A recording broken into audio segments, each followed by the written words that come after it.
नमस्ते, म सबिन केसी हाल युएबाट। देशमा घटिरहेको अहिलेको विषम परिस्थिति जुन कोरोना संक्रमण छ, यस सँगसँगै नेपालमा अहिले जुन तरिकाले चाहिँ ऊर्जावान तरिकाले उठिरहेको विषय भनेको सीमा विवाद रहेको छ। यो विषयमा म यहाँहरु समक्ष केही कुराहरू राख्न चाहन्छु। अहिले जुन तरिकाले हाम्रो सार्वभौमसत्ता र राष्ट्रिय अखण्डतामाथि धावा बोलिएको छ इन्डियाबाट, जुन तरिकाले उनीहरूले चाहिँ हाम्रो जुन भूमिलाई मिचेर उनीहरूले आफ्नो नक्सामा राखे, विगत 1 वर्ष पहिले 2019 मा उनीहरूले हाम्रो कालापानी र लिपुलेखलाई समेटेर जुन तरिकाले नक्साङ्कन गरे, यो विषयमा नेपाल सरकारले त्यतिबेलै पनि कूटनीतिक नोट उनीहरूलाई पठाएको कुराहरू बाहिर आएकै हुन्, तर पनि उनीहरूले केही पनि सुनेनन् र त्यसलाई कुनै ठोस प्रतिक्रिया दिएनन्। र अहिले पछिल्लो समयमा आएर जुन कोरोनाले आक्रान्त बनिरहेको छ नेपाल, साथसाथै विश्वसँगै नेपाल पनि आक्रान्त बनिरहेको छ, यस्तो परिप्रेक्ष्यमा आएर उनीहरूले त्यहाँबाट नाका खोलेर चीनसँग जोड्ने व्यापारिक नाका खोल्न सफल भएका छन्। यो एकदमै हामी नेपालीहरूको लागि चाहिँ एकदम विडम्बनाको कुरा हो र यो एकदमै विस्तारवादी नीति हो भारतको। र अहिले पछिल्लो समय देशमा जुन तरिकाले घटनाक्रम विकास भइरहेको छ, यो हामी नेपालीहरूको लागि अनि हामी सम्पूर्ण स्वदेश तथा विदेशमा बस्ने सम्पूर्ण नेपालीहरूको लागि एउटा चुनौतीको विषय पनि हो र अवसरको विषय पनि हो। अहिले नेपाल सरकारले जुन तरिकाले भारतले समेटेको क्षेत्रलाई आफ्नो मातृभूमि हो, तर भारतले यहाँभन्दा पहिला हैकम जमाइरहेको थियो, त्यो क्षेत्रलाई चाहिँ आफ्नो नक्साङ्कनमा नयाँ नक्सा क्रिएट गरेर त्यो क्षेत्र समेटेर नक्सा जुन तरिकाले तयार गरेको छ, त्यसको लागि हामी सम्पूर्ण नेपाली जनताले सराहनीय कामको एकदमै के भनौँ त्यसलाई एकदमै हामी उत्साहित भएका छौँ। सरकारले जुन तरिकाले प्रक्रिया अघि बढाएको छ, यसले एकदमै उत्साहित बनाएको छ। आगामी दिनमा पनि यो विषयवस्तुलाई चाहिँ चुरोमा नपुगुन्जेलसम्म डटेर लडेर जसरी हुन्छ हाम्रो आफ्नो मातृभूमि हामी आफूले लिनुपर्छ भन्ने तरिकाले चाहिँ नेपाल सरकार लागोस्। र यस जुन तरिकाले यो जुन घटनाक्रम जुन तरिकाले विकसित भइरहेको छ, जुन तरिकाले नेपाल सरकारले एउटा अठोटका साथ अब हाम्रो भूमि हामी लिन्छौँ, अब हामी लिएरै छाड्ने हो, हाम्रो आफ्नो भूमि अरूको हैकममा थियो, अहिले यहाँभन्दा पहिलासम्म लगभग 6 दशक पहिलादेखि बल्झिँदै आएको यो घटनाक्रम विभिन्न समयमा परिवर्तन हुँदै आएका सरकारले ध्यान दिन सकेनन्, उनीहरूले प्रयास नगरेका होइनन्, कूटनीतिक नोटहरू पनि नदिएका होइनन्, कूटनीतिक पहल पनि नगरेका होइनन्, तर सार्थक परिणाम निक्लन सकेन। जुन तरिकाले काम गर्नुपर्ने थियो त्यो हुन सकेन। हुन त राजाको पालादेखि नै यो घटना यो समस्या चाहिँ हुँदै आएको हो, अहिलेको समस्या होइन, यो धेरै लामो समयदेखि हुँदै आएको समस्या हो। र यसलाई हामीले ठोस रूपमा चाहिँ लिन नसक्दा फेरि, नेपालको तर्फबाट ठोस रूपमा चाहिँ पहल गर्न नसक्दा फेरि भारतले एकलौटी हडपेर बसिरहेको थियो। अहिले पछिल्लो समयको घटनाक्रमले गर्दा पनि नेपालीहरूलाई अलिकति उत्साह मिलेको छ, अलिकति खुसी पनि मिलेको छ। अब पक्कै पनि हाम्रो कालापानी लिपुलेख सुस्ता सहितको भूभाग समेटेर नयाँ नक्सा बनिसकेको अवस्था छ, प्रशासनिक निकायमा राजनीतिक र प्रशासनिक रूपमा बनिसकेको अवस्था छ। अब यसले हामीले मूर्त रूपमा हामीले कसरी लिन सकिन्छ, हामीले पहिलो प्राथमिकता भनेको कूटनीतिक पहल हो। कूटनीतिक पहल मार्फत कसरी हुन्छ त्यो जग्गा हामीले भोगचलन गर्न सक्ने अवस्थामा सिर्जना गर्नुपर्छ। यदि कुनै कारणवश कूटनीतिक पहलबाट यो हुन सकेन भनेदेखि अन्तर्राष्ट्रिय स्तरमा गुहार मागेर हुन्छ कि अन्तर्राष्ट्रिय सहयोग मागेर हुन्छ कि हामीले हाम्रो भूमि लिनै पर्छ, किनकि हाम्रा विगतदेखिका विभिन्न प्रमाणहरू हामीसँग छन्। विभिन्न सुगौली सन्धिहरूदेखि लिएर त्यहाँका जनताहरूले तिरो तिरेका रसिदहरूदेखि लिएर त्यहाँका जनता चुनावमा सहभागी भएका प्रमाणहरूले गर्दा फेरि त्यो भूमि हामी नेपालीकै हो भन्ने कुरो जो प्रष्टै छ। अन्तर्राष्ट्रिय स्तरबाट पनि यसलाई मूल्याङ्कन भइरहेको छ। अन्तर्राष्ट्रिय जगतलाई पनि सर्वमान्य नै छ कि यो नेपालको भूमि हो भन्ने कुरा। यो जुन बेला ब्रिटिस शासकहरूले नेपाली ब्रिटिस शासकहरूसँगको युद्धमा जुन तरिकाले सम्झौता भएको थियो, त्यो एक सम्झौता थियो, त्यो यो थिएन कि नेपाली भूमि ब्रिटिसलाई दिने, इन्डियालाई दिने भन्ने कुरो। त्यही कुरालाई निरन्तरता दिएर हामीले गरेको सम्झौता ब्रिटिस शासकसँग हो, इन्डियासँग होइन, इन्डियाको अहिलेको शासकसँग होइन। उनीहरूले हामीलाई लाद्न खोजिरहेका छन्। पहिलाकै सहमतिलाई हामीले त्यो पहिलाको जुन समझदारी थियो, त्यो जुन तरिकाले सहमति भएको थियो, त्यो सहमति कार्यान्वयन गर्नुपर्छ भनेर हामीलाई जुन तरिकाले फोर्स गरिरहेका छन्, त्यो सम्भव छैन। त्यो भनेको क्षणिक केही समयको लागि थियो, त्यो दीर्घकालीन सोचको लागि गरिएको थिएन। त्यो केही समयको समस्या समाधानको लागि द्विपक्षीय बसेर गरिएको सम्झौता थियो। त्यसलाई अहिले हामीले निरन्तरता दिन सक्दैनौँ। यहाँभन्दा पहिला नै यो विषय उठाउनु पर्ने कुरा थियो, उठ्न सकेन। यसले गर्दा फेरि अहिलेको समस्या आएको हो। अहिलेको विषम परिस्थितिमा विश्व नै कोरोना सङ्क्रमणले जुन पिल्सिरहेको छ, यो अवस्थामा आएर हामी सार्वभौमसत्ता सम्पन्न शान्त एक सुन्दर नेपालको लागि भारतले ठुलो धावा बोलेको छ। र जुन तरिकाले अहिले भारतीय मिडियामा जुन तरिकाले हल्ला मचाइएको छ, जुन तरिकाले अफवाह फैलाइएको छ, यसमा हामी सम्पूर्ण तर्फबाट हाम्रा मिडियाकर्मीहरू, हामी नेपाली जनताहरू र हाम्रा हरेक निकायबाट यसको प्रतिवाद हुनुपर्छ। जुन तरिकाले अफवाह फैलिएको छ, जुन तरिकाले विषयवस्तुलाई नकारात्मकतातिर धकिलिरहेको छ, यो हाम्रो लागि एकदमै विडम्बनाको कुरा हो। यो उनीहरूले बुझ्नुपर्ने कुरा हो। पत्रकारिताको नैतिक मूल्य र मान्यताभन्दा बाहिर गएर पत्रकार अर्णव गोस्वामीले जुन तरिकाले अस्ति हाम्रो माननीय नेताज्यूसँग महेन्द्र रिजालसँग जुन तरिकाले प्रस्तुत भए, त्यो एकदमै गैर जिम्मेवारपूर्ण थियो। त्यो एकदमै पत्रकारिताको सैद्धान्तिक सामान्य मूल्य मान्यताभन्दा पनि बाहिरको थियो। त्यसलाई हामीले घोर भर्त्सना गर्नैपर्छ।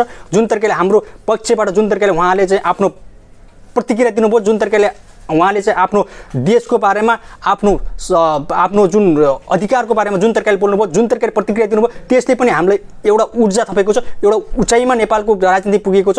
अहिलेका विषम परिस्थितिहरूमा विभिन्न विषयवस्तुहरूमा असमझदारी भइरहेको अवस्थामा पक्ष प्रतिपक्ष बीच असमझदारी भइरहेको बिचमा राष्ट्रियताको सवालमा जुन तरिकाले एकताबद्ध भएको छ, यसले हामीलाई गौरवान्वित बनाउँछ। नेपाली उनको पहिचान यही हो। जुनसुकै विषम परिस्थितिमा जब नेपाल आमाको छातीमा कसैले धावा बोल्न खोज्छ भनेदेखि त्यो परिस्थितिमा जुन तरिकाले एकता, राष्ट्रिय एकता भएको छ, हरेक पार्टीदेखि लिएर, हरेक निकायदेखि लिएर, हरेक वर्गदेखि लिएर एक जमिन फिर्ता लिनको लागि जुन तरिकाले एकता भएको छ, त्यो नेपाली हुनुको गर्व हो। त्यसलाई अन्तर्राष्ट्रिय जगतले मूल्याङ्कन गरिरहनु भएको छ। अर्को कुरा म कोट्याउन चाहन्छु, नेपालका विद्वान बनाउँदाहरू, नेपालका जुन म बुद्धिजीवी हुँ, मैले सबै बुझेको छु, यो भन्ने जुन मानसिकता राखेका व्यक्तिहरूले अहिलेको विषम परिस्थितिलाई भारतको स्वार्थपूर्ति हुने तरिकाले वक्तव्य दिइरहनु भएको छ। त्यो हामी नेपालीहरूको लागि एकदमै त्यो घृणाको विषय हो। उहाँले जुन तरिकाले गर्नुभएको छ, नेपाल आमाको काखमा बसेर विदेशी दलालहरूलाई जुन तरिकाले चाहिँ उहाँले प्रोत्साहन दिनुभएको छ, त्यसको हामी घोर विरोध गर्न चाहन्छौँ। त्यो हरेक नेपालीले त्यो विरोध गर्न चाहन्छौँ। उहाँले बुझेर गर्नुभयो, नबुझेर गर्नुभयो, हुन त हामी त्यति बुझ्न सक्ने छैनौँ। राजनीतिविदको अगाडि अनि बुद्धिजीवीहरूको अगाडि हामी त्यति बुझ्न सक्ने अवस्थामा छैनौँ। तर पनि हामीले इतिहास बुझेका छौँ, केही मात्रामा पनि इतिहास बुझेका छौँ, केही मात्रामा पनि राष्ट्रियता बुझेका छौँ, केही मात्रामा पनि राजनीति बुझेका छौँ र देशको विषम परिस्थितिलाई कुन तरिकाले अगाडि बढाउन सकिन्छ भन्ने कुरा हामीले एकदमै बुझेका छौँ। त्यो हुनाले गर्दा पनि देशमा जुन तरिकाले अहिले केही मात्रामा, धेरै होइन, केही मात्रामा, सर्टेन मात्रामा जो विदेशी परिचालनमा चलेका छन्, उहाँहरूले चाहिँ यो जुन अहिलेको विषयवस्तुलाई थम्थमाउने काम, यो विषयवस्तुलाई यहीँ टालटाल गर्नको लागि जुन तरिकाले प्रतिक्रिया दिनु भएको छ, त्यसको हामी घोर विरोध गर्न चाहन्छौँ।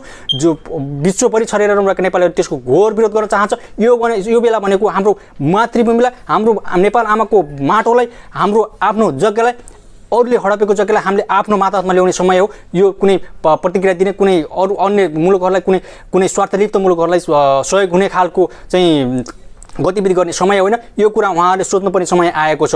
नेपाल आमाको काखमा बसेर, नेपालको माटोमा बसेर, नेपालको खाएर अनि विदेशीको चाकरीबाजको रूपमा जुन तरिकाले उहाँले बोल्नुभएको छ, त्यो एकदमै बिल्कुलै गलत छ। र कतिपय भन्न चाहन्न, एका कलाकारहरूले पनि यो विषयलाई अलिकति नबुझ्नु भएर हो कि हुन त उहाँहरूले आत्मसमीक्षा त गरिसक्नुभयो।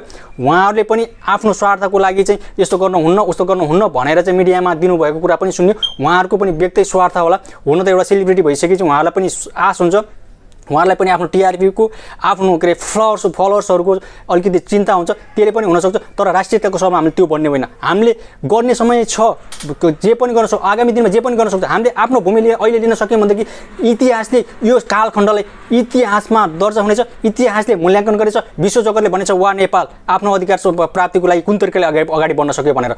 यो विषय हामीले सोच्नुपर्ने होइन। र किन हामीलाई बारम्बार धावा बोलिएको छ? हाम्रो बारम्बारको सरकारको चाहिँ यो लाचारीपन होइन, बारम्बारको सरकारको चाहिँ भारतप्रतिको जुन झुकाव होइन। किन चाहिँ उहाँले ठोस रूपमा पहल गर्न सक्नु भएन अहिलेसम्म? लगभग 6 दशकको अवधिमा कतिचोटि सरकार परिवर्तन भए? कुन सरकारहरू आए? नेपाली काङ्ग्रेसको आएन कि, माओवादीको आएन कि, अन्य दलहरूको मिलेर आएन कि? अहिले कम्युनिस्ट शासन कम्युनिस्ट सरकार चलिरहेको छ। यो अहिलेसम्मको परिस्थितिमा जुन तरिकाले इस्यु उठ्न सकेको थिएन, अहिले जुन तरिकाले उठेको छ, यसलाई हामीले मूर्त रूप दिने हो। हामीले हरेक क्षेत्रबाट, हरेक निकायबाट, हरेक भूमिबाट विश्वभर छरिरहेका जुनसुकै कुनामा हुनुहुन्छ हामी एक हुने समय आएको छ, एकताबद्ध हुने समय आएको छ। हामीले जहाँबाट जे गर्न सक्छौँ, हामीले विदेशका कुना कुनामा छरेर दिन सक्ने भनेको अहिले तपाईँ हामी भनेको मोबाइलको जमाना छ, कम्प्युटरको जमाना छ, ल्यापटपको जमाना छ। हामी स्वयं भूमिमै उपस्थित हुनु पर्दैन। हामीले एक शब्द मात्रै सकारात्मक रूपमा, एक शब्द मात्रै नेपालको बारेमा, एक शब्द मात्रै हाम्रो मातृभूमिको बारेमा प्रस्तुत गर्न सक्यौँ भनेदेखि, हामीले एक्सपोज गर्न सक्यौँ भनेदेखि त्यसले तपाईँले गर्नुभएको शब्दले अर्को 2 जनाले प्रभाव पार्न सक्छ, त्यो 2 जनाले अर्को 4 जनालाई प्रभाव पार्न सक्छ। अनि हाम्रो एउटा बोली के हुन्छ, हाम्रो एउटा शब्द के हुन्छ, पुरा नेपालमा फैलिन्छ। विश्वले भन्न सक्नेछन्, विश्वभरि फैलिन्छ। विश्वभरि फैलिएर रहनुभएको नेपालीहरूले थाहा पाउन सक्नुहुन्छ तपाईँको शब्दको अर्थ तपाईँले जुन सकारात्मक रूपमा दिन सक्नुभयो भनेदेखि। तर यसलाई नकारात्मक रूपमा दिन सक्नुभयो भनेदेखि, दिनुभयो भनेदेखि यसले तपाईँलाई नै हानि गर्ने हो। यो कुरालाई हामीले मनन गर्नै पर्छ। र म अन्तमा भन्न चाहन्छु, अहिलेको विषम परिस्थितिमा हामीले गर्नुपर्ने भनेको सम्पूर्ण निकायले, एक मात्र निकाय होइन, राजनीतिक निकाय, प्रशासनिक निकाय अनि उच्च स्तरीय संयन्त्रहरू जति पनि छन्, उहाँहरूले यो राष्ट्रियताको सभा जुन छ यसलाई मूर्त रूप दिनै पर्छ।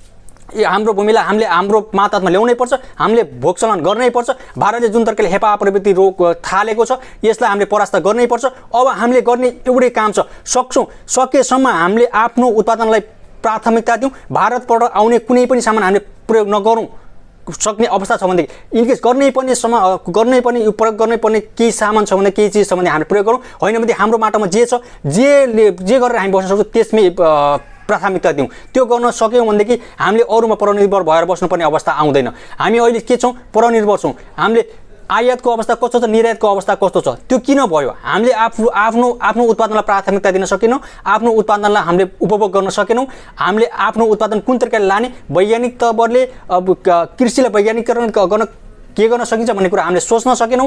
हामीले प्रशासनिक निकायलाई कसरी चुस्त बनाउन सकिन्छ भन्ने कुरा सोच्न सकेनौँ। अनि हाम्रो समग्र विकास कसरी गर्न सकिन्छ भन्ने कुरा अहिलेसम्म सोच्न सकेनौँ। जसले गर्दाखेरि अहिलेको विषम परिस्थिति सिर्जना भएको छ। यो परिस्थितिलाई हामीले डटेर सामना गर्नुपर्छ। डटेर भएन भने लडेर सामना गर्नुपर्छ। लडेर भएन भने अन्तर्राष्ट्रिय स्तरमा सहयोग लिएर पनि हामीले सामना प्राप्ति पर्ने समय आएको छ। गर्नै पर्छ, जसरी पनि गर्नै पर्छ। छोड्ने समय छैन भन्न चाहन्छु। यदि भन्दा मेरो 2 शब्द यहाँहरूमा अन्त गर्न चाहन्छु। जय देश, जय नेपाल।